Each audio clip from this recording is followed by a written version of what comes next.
nze Fina abanyi bemanyi nga Masanyalaze Mama Santoni wa bulijjo Sun City nzize olwaleero okubeeyanjulira nti ndi officially mu race okukola eno press conference okulaga mwe okusaasaanyiza amawulire nti mwendi era nze okubalaga kiki ngenda okukola naneetegese ntya.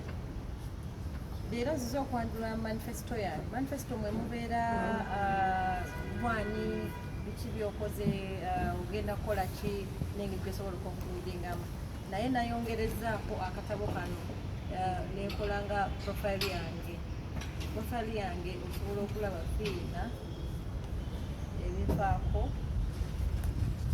bani benkolaganyeko nabo activities kizembadde nkola okuva bwe natandika nensembyayo nga ndaga abantu benkolaganyeko nabo mu bulamu. Contact ebeera very vital in life. Contact emu yokka esobola okyusa obulamu bwo forever. Ensonga lwaki neyise the bridge. Njagala nnyo okuconnectinga music industry after doing my research within these 2 years.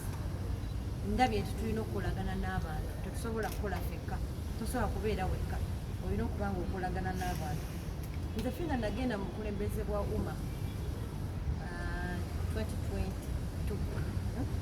2020 so mazeko emyaka 2 naye n'ebirego gye mmazeeko mubaddemu mu bufunze bwe twamala olayira ne tuyingira covid naye nga tulina okukola ki okukola UMA twagisanga yes nebaliza ddala abagisookamu beebale nnyo bebalire ddala beebale tuwa musingi omanye ekintu bwe kitaba na musingi tekisobola kubeera nga kirina kitambula buli ekizimbe wekiba ne foundation embi kitegeeza newaggulu ebisenge bijja kukola bijja kukyama. So neebaza abasooka mu UMA abakulembeze bonna nti mwebale nnyo mwebalire ddala.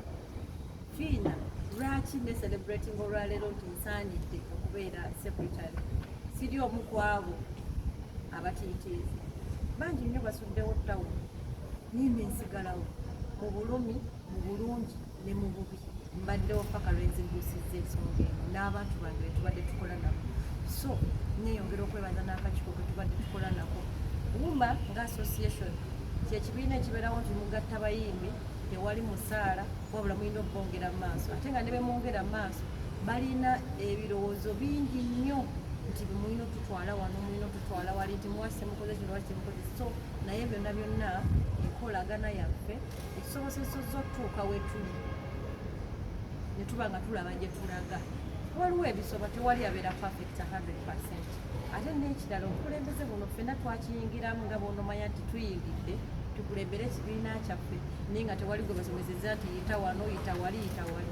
So akatono ke mulaba twakoze n'amagezi gaffe nga tewali nti oba gundi atudirectinge nti tukole bwe muti ne bwe muti. Awo nno we neegambira nti nsaanidde kubanga olaba nkoze nga sirina guidance kitegeeza bwe mbeera ne guidance n'obuyambi obw'enjawulo nsobola okutuusawo maku bigendererwa byayo. Benyiziza bonna mu bukulembeze buno munsonyi waliwo bamu nga nyinza okuba ndabanyiiza nga ekibiina kyali kirina okugenda mu maaso nga nina okukola. Omanyi waliwo ebimu mu buyigirize bagamba waliwo omuntu gwe bayita transformational leader. Fina is a transformational leader. Tolina kubeera nga okulembera kintu ekibeerawo paka kakati oyinza okuba nga olina okunyizaayo omuntu omu ekibiina ekyabantu ekumuli tukikole kiyitewo. So nsaba bennanyiiza mu nsonyi olwekibeera nga kyakigera era nsuubira nti mba namunyiiza nakigendererwa kyakuyisaawo ekibiina kyaffe kitambule mu maaso. So nsaba bonna bonna bajje tukolere wamu tusobole okukola ekibiina kyaffe mu maaso. Fina mu bukulembeze bwembaddemu okusookera ddala neebaza Rotary Club ey'Ebukoto omukyala Kayino Busomasi Registrar General yeyantwalayo kinyambye okubeera nga nsobola okweyisa ng'omuntu naawe n'otunula n'olaba secretary waffe wuuyo ntegedde engeri gye boogeramu bantu ntegedde engeri gye beeyisaamu ntegedde engeri gy'osobola okuinteractingamu n'abantu ab'enjawulo. Yensonga lwaki nsobodde okufuna all these contacts naye nga contacts zino sizifunye nti oba ng'emize egibeerawo nti oba through love oba through what but embeera yo engeri gye weeyisaamu n'abantu. So neebaza nnyo nnyo Rotary Club ey'Ebukoto mwebale kundera ate nga mukyandira banjigiriza ebintu bingi abasinga bagenda ne bagamba nti Fina ayogera nnyo obuzibu Fina ali very organized ne bino byonna bye mulaba okusi ssente nti ze ziriwo naye buli lwobanga ogenda mu kintu beera very organized and in this life and this Uganda this digital world oba toli organized you can't deal with anyone. Organizations zonna zeetaaga omuntu ng'oli organized. The way you present yourself matters a lot. Gwobojjanga zipu entoso agenda nga zipu esumulukuse n'omuntu gwogenda okulaba ayinza ogamu zipu weekulemedde tosobola kugenda. So abantu abatuli emabega bangi nnyo so bwakulembedde olina okubeera ng'oli very organized. Bino bintu obikola nebaza ttiimu yange team Fina bano bonna amagye gange tutuula wamu ne tukola nti kati tukole bwe tuti tukola yensonga lwaki olaba sobola organize ne tufulumya documentations with I think I'm the first person okola press conference okulaunching a manifesto it is very organized like this. Sikwewaana naye mu bulamu olina okuba nga weewulira kikyoti gwe soka oyagale kyokola omulala okimwagala. So ndebaza nnyo bonna ababaddewo ku run era nebaza ne Professor Balunwa owa Makerere University Business School. Obukulembeze buno okulembera abayimbi si kyangu, okukulembera omuntu eyeteekamu ssente nga si gozi mutaddemu n'afuuka sita gwe n'omugamba yitira wano si kyangu. Naye Professor Balunwa with Makerere University Business School moves mbeera nnyo mu buli short courses eza leadership center era ngenze nfuna ebirabe ebyenjawulo okuva ku ttendekero banjigiriza how to interact with the people. Industry yaffe yerimu abantu ng'oli tayagala mugambako omulala ali bose omulala ali ayinza okuvuma buvumi bangi mubalabye nga batuvuma naye you just have to learn how to handle people.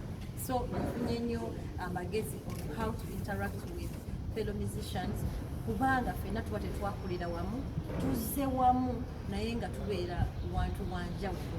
So special thanks to Leadership Center Makerere University ne Professor Balunwa really mukoze omulimu gw'amaanyi munzigyemu omuntu ate nga mukyanzimba nina nga Katonda ye mubezi wange nsuubira okubeera omuntu ow'amaanyi ow'enjawulo mu ggwanga era giving back to the country era n'abayimbi be proud of me you have a good leader. Omuntu nammwe gwe musobola nti agenze ku front ne mugamba yeah that's our girl so I'll never disappoint you. Mu bukulembeze buno obwa Uganda Musicians Association nga secretary oba nkuzeeku balege engeri gye twajjamu wuma abantu abasinga babadde beebuuza ani abalonda. Ekibiina kino bwe kyatandika ba Julius Wangs ne bayitanga abantu Silver Kyagulanyi.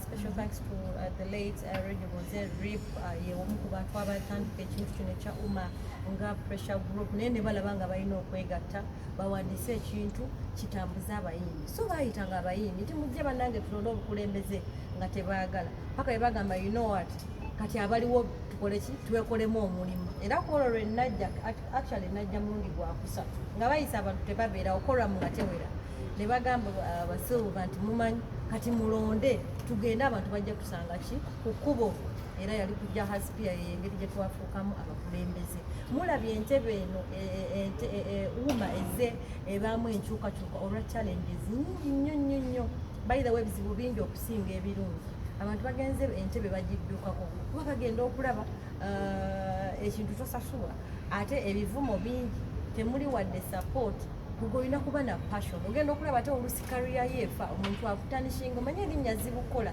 naye liyonooneka in a blink of an eye so omuntu n'agamba you know what I'm throwing the towel kubanga I want to protect my name naye nabo bennyini buli ya throwing a towel alina kye adding up all to the association paka wano era naffe tujja kuvaawo n'abalala bajje basobole okukola okwongerayo ekintu kino naye kyetwagala tuleke omusingi omulungi oguggumidde tubadde ne challenges nyingi naye era tulina achievements zetufunye among the achievements tekyali pocket association tekyali street association we have an address at National Theatre we are national tuli mu regions 18 n'eri ensi gyekoma wuma ogisangayo well structured with leadership ne bw'oyagala okwogera n'abayimbi b'e Karamoja ojja buzimu office ne tukuwa contact ya chairperson w'e Karamoja so that is a very good achievement among all associations. It is only one association nationally structured. Ekyo kyongera n'okuyamba communication and implementation of any initiative ebeera eze on board.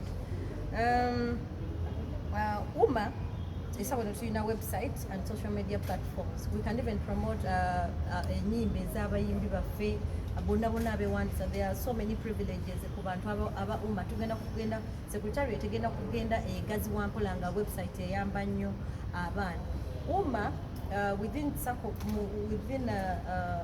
the period of COVID twayongera okunyweza sako yaffe ne tulobinga ne tufuna funds in microfinance netuwa millions 10 abaana bafuna loans, businesses zaabwe zitambula though tebanazza.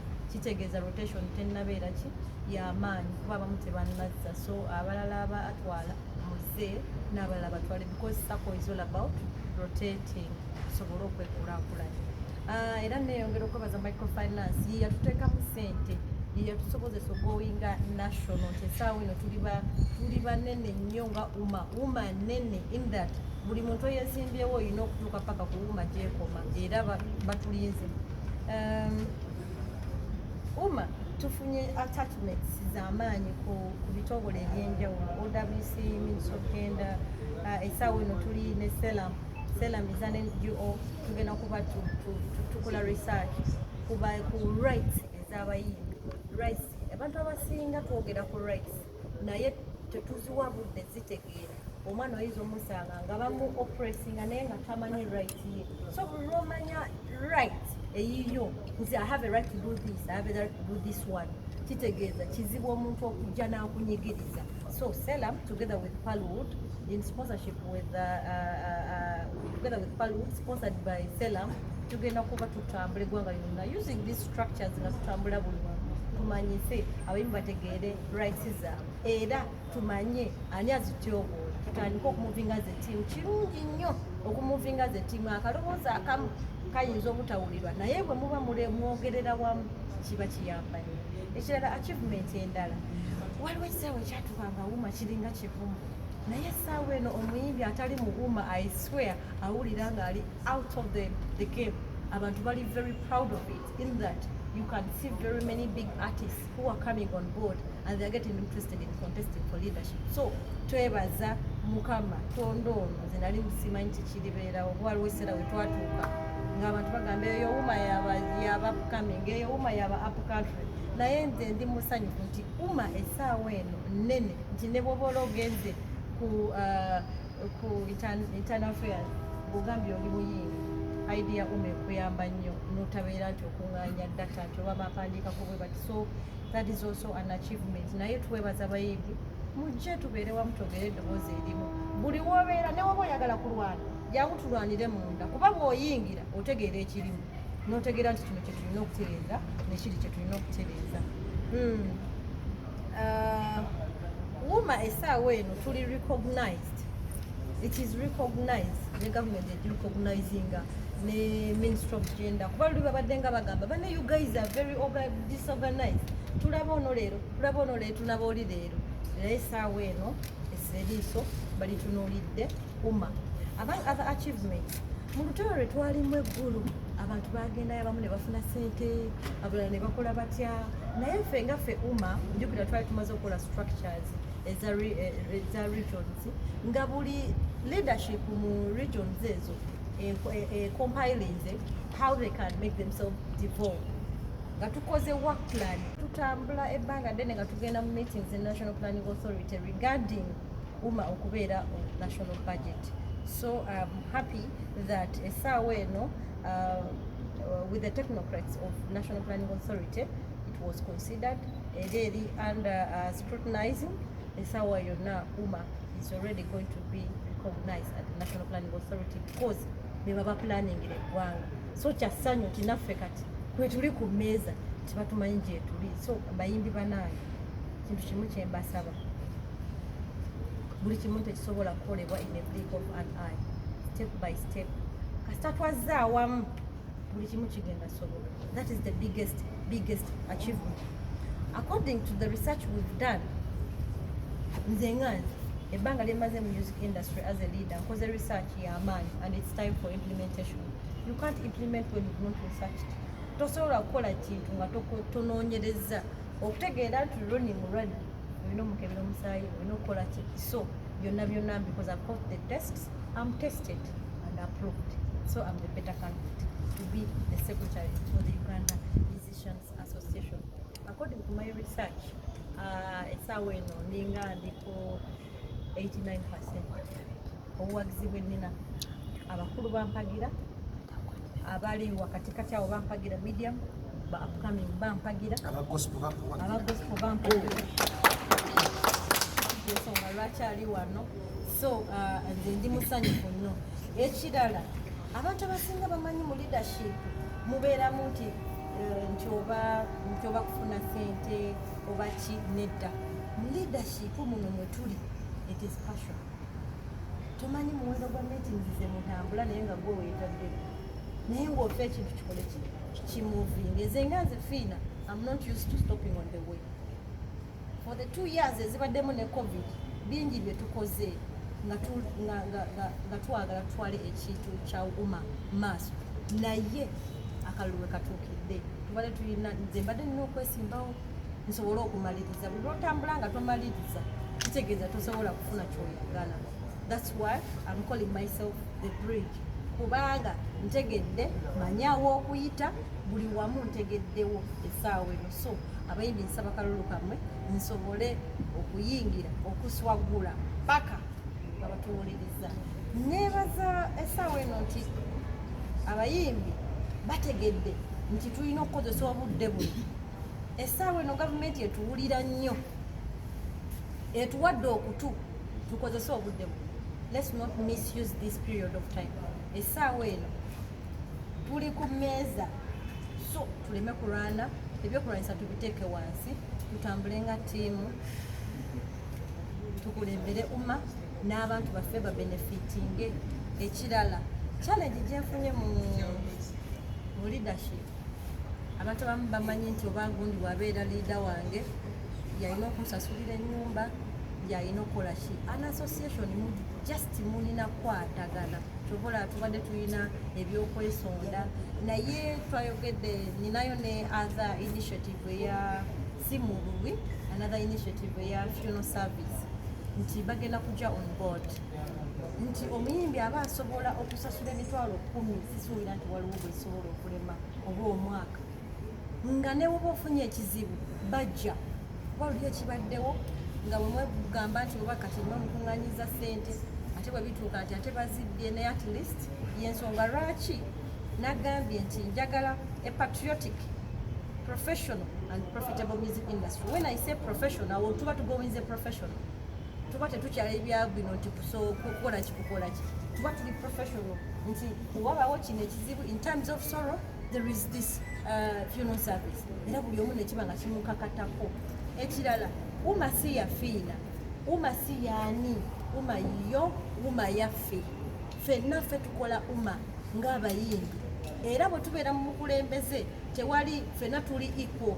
Ensonga lwaki Fina omusanga nga newensangako missed call y'omwana ne bwe mba simumanyi, I call back message ne muddamu obadde ogamba njagala kino. So we are here to serve. Tetuli tuno tuli muno bya serebu. Bw'oba ozze mu leadership, ebya serebu by'oteeka ku bbali. Olina okugenda paka ku ground, waliwo omwana asobola okuvulunga n'akuvuma naye nga tolina kigambo kyoyinza munda because of the way you respect yourself, naye era nga olina engeri gyoyinza omukwatamu. Waliwo akuvuma naye nga tamanyi, saaba yeetaaga okumanya so that ate takola ki, tavuma mulala. So that is very, very good. Among my objectives, njagala of course kwongera kulobinga. Ekyokubiri, UPRS bafuna obuyambi from the government, so nabo twetaaga answers batuwe period of time ti lwe bagenda okutandika okuwa abantu ssente, kuba ekyo twakigamba, batugamba tebadde tebatuwa ssente abayimbi nti tebalina bikozesebwa, so bafuna obuyambi obwa ssente obubayambako. So essaawa yonna tugendayo okubabuuza batuwe schedule gye bakoze, omuyimbi asasulwa ddi, oluvannyuma lwa ddi, ani atya, asobola atya okufollowinga up wako we. Ekirala twagala okwadvocatinga for a ministry, twagala ministry tufunye obuzibu bungi nti mu leadership gye tubaddemu ng'osobola okuwandiika balina tulina eri naye gye tuli bintu bingi ebiriyo, so twagala kwetengerera. Mu Uganda yali ebaddeko ne ministry ya entertainment, so tugisaba eyo gavumenti ekomewo. Kiba kitegeeza tusobola okwenoonya n'okwetegeera bintu bingi nnyo ebigwa ku bayimbi mu creative industry. Kati nga mu URA osanga abantu bali mu office batakisinga ebintu ebikwatagana ne entertainment nga tebamanyi, tebakoze research, so ebyo byonna bigwa mu doketi eyo.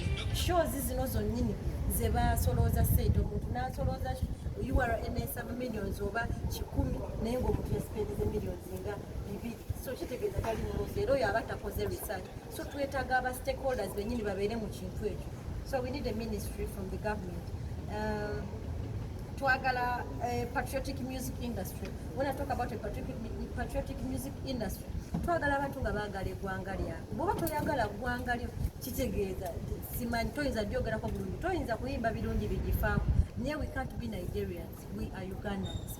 Ekirala bw'oyogera ku patriotism, twagala nga buli wamu omanyi music is the fastest communicator. Abayimbi bwe tuneewaayo ne twagala ensi yaffe ne tuyamba abantu baffe, tujja kuba tugivinze back to the community. Ekirala wuma